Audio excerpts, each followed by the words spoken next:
So this is the second day of the soundproofing project, and as you can see, I have placed two of the plaster boards already.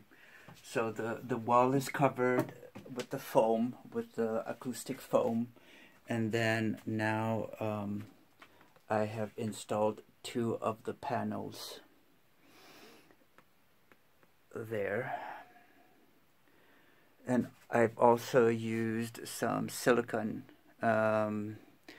where there were some empty spaces there. And I have a problem there, which is that edge. There's a bit of a gap there.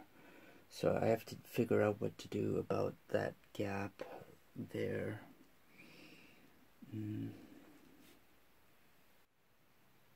Here's a plaster board, and as you see, I've applied glue on it.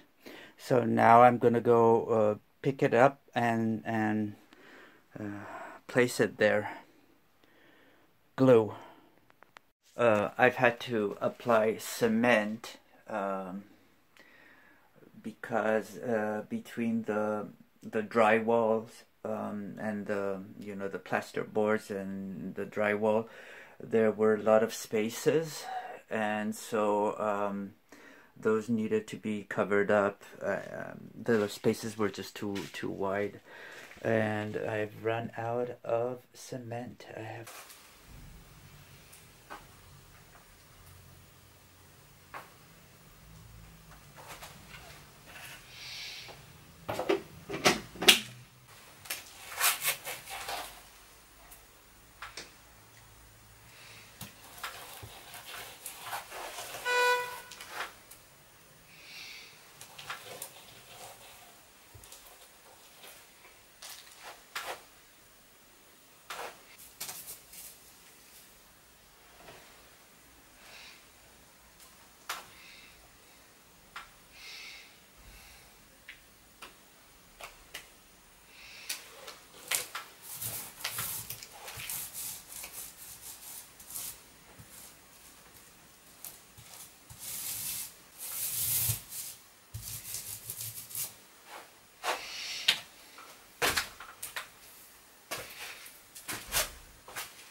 Look at the pants, completely covered with paint.